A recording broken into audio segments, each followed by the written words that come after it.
Welcome to James Brantley Fine Art. And we're here with James Brantley in his studio. But before we get started with what James is going to show you, we'd like to tell you a little bit about a contest that we're going to do here. Just an opportunity for you to win something. James has just printed these note cards. And this is of a painting that he did years ago. It's called Whistling Dixie. And he now has prints of these available.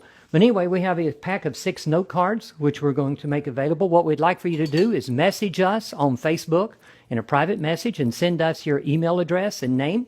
And at the beginning of next week's tutorial, we will have a drawing, and then you can perhaps win one of these boxes of cards. Now we're here with James, and he's working on one of his paintings right at this moment. And what we want to do in this section is we want to get you to know James a little bit and see some of the incredible artwork that he does. So, James, let me begin with a little bit of a biography. How long have you been doing this? I started doing this when I was a very small boy, probably before first grade. I could remember trying to learn to draw as a little kid when I wasn't even going to school yet, and getting my mother to help me draw better, and she was always very encouraging, and I never liked anything I did, and still don't like a lot of the things that I do. Okay, now we won't ask you how old you are, but how many years does that make?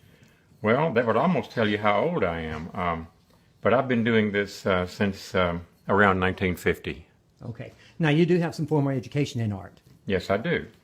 I have art degrees from Auburn University, in art, fine art, and art education.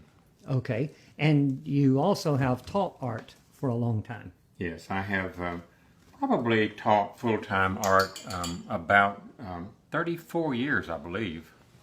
Okay, now I know that you've received a lot of awards, and you don't usually talk about those, but let me ask you, what do you know some of the awards that you've received? Well, I have been fortunate enough to receive several pretty good awards. I can remember a time when I was first getting started, really trying to be a professional artist.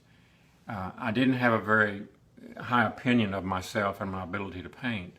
And I remember the first award I won, I got an honorable mention in an art show in Panama City. And I was absolutely thrilled that I had gotten an honorable mention because I didn't really think much of my art. And over the years, I've accumulated a lot more than that. And some of them have been national awards, and some have been international. And those are all listed on your website, aren't they? Yeah, well, most of them are. Most of them are. Okay. Well, listen, I know you're a member of some art associations, especially watercolor associations. Mm-hmm. What's your affiliation there, and what positions have you held? Well, I am people don't understand sometimes what a signature member is. You can't just join. You can be what's called a sustaining member, and you just pay dues and join. But most of them require that you meet certain requirements before you can be what's called a signature member.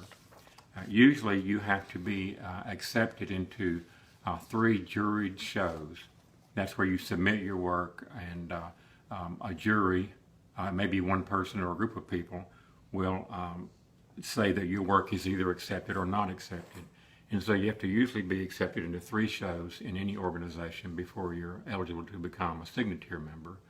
I'm a signature member of the American Watercolor Society, which is really based in New York, in Manhattan. I'm also a member of the National Watercolor Society, which is based in California, and also the Watercolor Society of Alabama, which is just all over Alabama. We don't have a particular city that we're based in. Southern Watercolor Society, which is covers 18 southern states, including the District of Columbia. And that's all I'm really actively involved in as far as being a signature member at this time.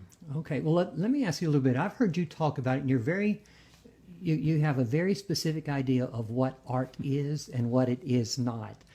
What is art, James? I guess a person would need to go back and look at the progression of art history throughout the ages to come to a full understanding of this. But art may somewhat steady progress over the centuries, from prehistoric times through the Mesopotamian countries and the beginnings of civilization, through the Aegean civilizations, the Egyptian civilizations, the Greek and Roman civilizations, on up until the time of the onset of what we would call the Middle Ages. And then the Middle Ages, people debate this, but I don't think much progress was made during the Middle Ages. I think it kind of went backwards a little bit. And then came the Renaissance. In the Renaissance, you had a sudden explosion of not only just art learning, but all kinds of learning and exploration. And you had artists such as Donatello and Michelangelo and Leonardo and Raphael, the Ninja Turtles, who who began to paint and draw and sculpt things that people had never seen before. And they were doing really wonderful drawings and paintings. And things looked three-dimensional. Up until that time, no one was able to paint paintings that looked three-dimensional. They were all flat, like the Sunday comics. And then Michelangelo comes along, and Leonardo began to do three-dimensional drawings and paintings. And this development continued up until the late 1800s. In the late 1800s, the Impressionists came along, and Manet was the one who really got that movement started, although he never considered himself an Impressionist. And that was okay. They said you don't have to really polish a painting to make an acceptable work of art. And I think that's true. And however, following the Impressionists, you had the Expressionists, and then you went into all kinds of things. And so that around 1917, you had an artist named Marcel Duchamp, who put a bathroom urinal into an art show and called it a piece of sculpture. From that time forward, people started thinking, well, you can do anything you want to and call it art. My feeling is you certainly can do anything you want to, and you can call it whatever you want to, but it may or may not be actual art.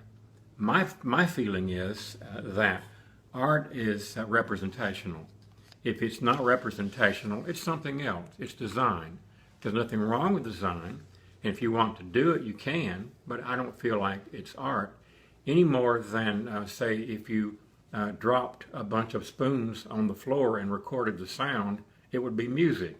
You might like the sound, but it's really not music. Art is something that's created by a person, and it's done intentionally as a work of art. It's not an accident. It's not something you find. It's not something you rip off the wall in a bathroom and put it in a show. It's something that you make. And my feeling is if you didn't make it and your intention was not to make it a work of art, and it's not something from nature, it's something else other than art.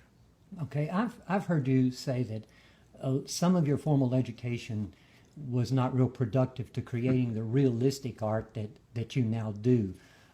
What do you want to teach in these short tutorials we're going to be giving? I'd like to teach people the things that I wanted to know when I was coming up that I couldn't find a teacher for. When I was in high school, I thought that I was going to get art training, and I didn't. I had an art teacher who was a very nice man, but he didn't teach us anything. And so I said, well, when I go to college, there I'll have professors who'll teach me how to paint. And so I was disappointed. And my professors were assignment makers and graders. They'd make assignments and go away and come back in 3 months, and you turn your work in and get a grade. So I was disappointed there. Wound up having to teach myself the things that I wanted to know by observation, looking at other people and making a whole lot of mistakes. And I think the mistakes have been the most productive things, actually. But I want to show people how to make a painting. Okay, well, let me zoom in here on this is one of your paintings that you've now done. Now, James, you can teach people to do art. Now, granted, it may not all be this kind, but you can teach them to really do art, right? Yeah, there are certain techniques, and this is a watercolor painting here, and it's done with transparent watercolor. I'm not using any white paint at all in this area. And yeah, there are certain techniques that you can use to create any look you want. And there's just a few techniques, and I can show people how to do this. I think basic to all of this is the ability to draw. And I can show people how to draw. How do you draw something that you see and make it look like that thing? It's not really that difficult. It's not much more difficult than learning to write. A teacher draws the letter A on the board and you copy it.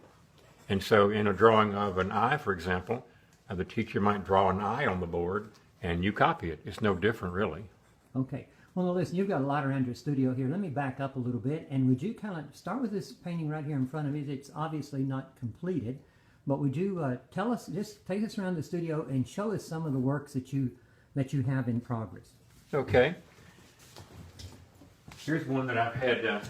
I need to finish this. It's been around a long time, and I need to finish that. I've got several that are in need of finishing. And here's another one that I started recently. This is an old guy that I really learned to appreciate years ago. And I just like painting his face. He's got a really, really interesting person. Not just the way he looked, but his personality. And so this is a watercolor also. And I've got several stacked around here and there. Let's see. Here's some that I have I've finished. Here's a finished painting of a waterfall that's up above Chattanooga, Tennessee, which I really like the place, and I just had to paint a picture of it. And this is something, people might wonder how long it takes to do this. It took several weeks. I'm a really slow painter. I do not work fast. This is not anything that I think you'll get. You won't get this in school if you go to a public school, public college, public university, and try to get art training. They won't teach you how to do this. And this might sound kind of mean, but I don't think the teachers know how to do it. That's why they don't teach it. James, this one is interesting here, and it illustrates that not all art is just technique. I know the name of this one is Appealing. Is that right? That's right. Okay, now, but it does more than just, it's more than just a photograph. You've captured something there. Can you learn that composition? I think you can. You might consider it an abstract design in a way. The blouse and the hair form two really big shapes or forms in the picture area. And I think when you're planning a picture like this, usually you'll make some sketches, some thumbnail sketches, which are just small sketches, to work out the design. And once you figure out how you want it to look as far as the design goes, you can go about getting it put together. Now you obviously take a lot of attention to detail. Let me pan around here a little bit, if I may. Everybody likes seeing this in your studio. What in the world are you doing with an Indian bonnet here? One of the first paintings that I ever did when I was a little boy, I got an oil paint set for Christmas when I was in about 6th grade. And I had checked out of the library a book of famous Indian chiefs, and I painted a picture of Red Cloud. And it looked about like you can imagine a sixth grader would do a picture of Red Cloud. It wasn't very good. Anyhow, a few years ago I painted another picture of Red Cloud, which I think was a lot better. And so I decided I would do another one. And so I found a photograph of Red Cloud, who died, I think, in 1909, something like that. Anyhow, he had a feather bonnet on that looked like this. So I set out to make the bonnet for the painting I'm going to do. And so these are just fake eagle feathers that I made out of chicken feathers. And so I made the bonnet, including the brow band here, which will be used in the painting that I'm going to do. So how do your neighbors feel about you tanning deer hides in the backyard? I think they think it's kind of funny. They've seen me stretch some deer hides out there and tan them. I'm making a shirt to put on Red Cloud in the painting. Okay, well, let me step back here. What makes a good studio, James? What would you, if someone wanted to do art, what makes a good studio? The lighting, I mean, what? You need some good lighting. I have windows on two sides. I have north windows over here and west windows over there. I think ideally they say you need north light because the light stays the same all day long in the northern hemisphere. And I like the west light too. It doesn't bother me. I have some drapes over the curtains there, so I get light in there. It's brighter in the afternoon, of course. but it works fine for me. I've got big tables out here to set stuff on, and I accumulate stuff, brushes and all kinds of equipment and tools I have laying around. Stuff that's just within easy reach, where I can reach it when I want to or drag it out when I need it and I don't have it out. Okay, before we go on to the next thing, the one painting over here, not everybody thinks that they can do a portrait like you do. Tell us a little bit about that painting, and let's walk over and look at it closer. Which one is that? The seascape. The seascape. Or the dunes. As I said earlier, I've been around a while, and I painted this picture about 40 years ago when we were living in Port St. Joe, Florida. I was teaching high school there at Port St. Joe High School, and so I went out to Mexico Beach one afternoon. I think I went several days and set up my easel there in the sand and just painted the dunes. And I like it. It's I've had it on my wall for all these years. Now they call it plein air? Well, I saw something somebody posted on Facebook a while back, had the world's most interesting man on it. You know, the guy that advertises the beer. And he said, I don't always paint in plein air, but when I do, I call it painting outside. All right. Well, listen, we want to give people an idea of what you're going to do in these lessons. It's not just talking about you, but you're actually going to give some technical expertise and teach how to do that. In you're going to do 4 of these lessons, I understand right now, and you call it Watercoloring 101. Next week on the 31st at 4 o'clock Sunday afternoon, you're going to get folks started with the first lesson. And can you tell us kind of what that'll include? I'll just show people what kind of tools I use, whether it be brushes, such as these, big brushes, little brushes, what kind of equipment I use as far as my paint holders, what they are, what kind of paints I use, how I set up my paper when I'm going to do a watercolor. I'll show how to stretch a piece of watercolor paper. For example, this watercolor paper is stretched, whereas this is not. This is heavy paper and doesn't need stretching, whereas the thin paper, this is a thinner 140-pound paper, that's 300 pounds. This needs to be stretched so that when you're painting on it, it doesn't wrinkle, and I'll show people how to do that. People think that's kind of funny when you say stretching paper, because common sense says you can't stretch paper, but you can. You trick the paper into being stretched, and I'll show you how to do that. Okay, and then after that you said that there are some techniques that you can show people. Which are the techniques you use, right? The ones I use every day. And what are those, just real quickly? You have to know how to do washes, and there are flat washes where you have an even deposit of pigment on the paper over a certain area, and then there's graded washes where you have an uneven deposit of pigment on the paper. In other words, from dark to light, from white to a heavy deposit of pigment. There's things like splattering. There's dry brushing. Okay, now dry brush is what you do with most of these portraits, right? I do a lot of it. I do all of these things, but sometimes in dry brush, I'll get some pigment on some paint on my brush, and then I'll squeeze it out, and then I'll draw with it like this, almost like drawing with a pencil. Okay. And the other technique? And you can, since I'm not using any white paint, if you want something to be white, you have to leave the paper showing.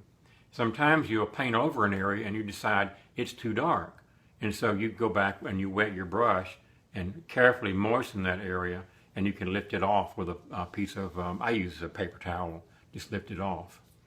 You can also scrape areas out. For example, in this painting, where I'm working on the mustache and beard here, I've actually taken an X-Acto knife and scraped out places that I want to be white again. I don't want them to be too white, so I go back and recolor them just a little bit with a little bit of thin wash. And what's airbrush and masking? Airbrushing is when you're working on a background that you want to be really, really smooth. And the usual application for me is I do it on small paintings where I don't have a lot of room for error. And so you mask out the area with a masking stencil. It's got an adhesive on the back, but not really, really strong. And I'll mask the area off and then use my airbrush to cover the area that needs to be covered. Okay. Well, listen, we appreciate everybody being here, and don't forget, next week we'll be giving away these 6 note cards. James, before we do that, could you tell them a little bit about the background of this painting? I understand it has your daughter's feet in it. It does. This is something that I did. Can you see that? This is, well, the actual painting's over there on the floor. I borrowed it from my daughter. But this is a painting of a little boy holding an apple, and he's whistling. And he's sort of it's a country scene, and that's why I called it Whistling Dixie. And this was done a long time ago, probably 30 years ago. The actual painting was done about 30 years ago. And I needed someone to pose for the feet, so I got my daughter, who was about, I don't want to say how old she was, because that'll tell you how old she is now. She didn't want me to do that. She was younger than she is now. And she posed for part of it, so it's sort of something I just put together from different things. Now, you have a limited number of these prints that are coming back, and I understand they're going to be remarked, some of them, a limited number. Tell a little bit That's about what they tell me. I don't know, how many prints are we doing of this? 50? Okay, 50 prints. Not this, but the big print, the one that's the size of the actual painting. Limited edition of 50 of those. And some of them will be remarked, which simply means there will be a hand-done drawing, or sometimes a color remark, which is painted on in the margin of the print. Let's just say if this were the print here, there'd be a little drawing here done with my hand and a pencil, or maybe with a brush right in the bottom. So you'll have the reproduction, and you'll also have a piece of original art right in the bottom there. So that'll show when it's framed. Okay.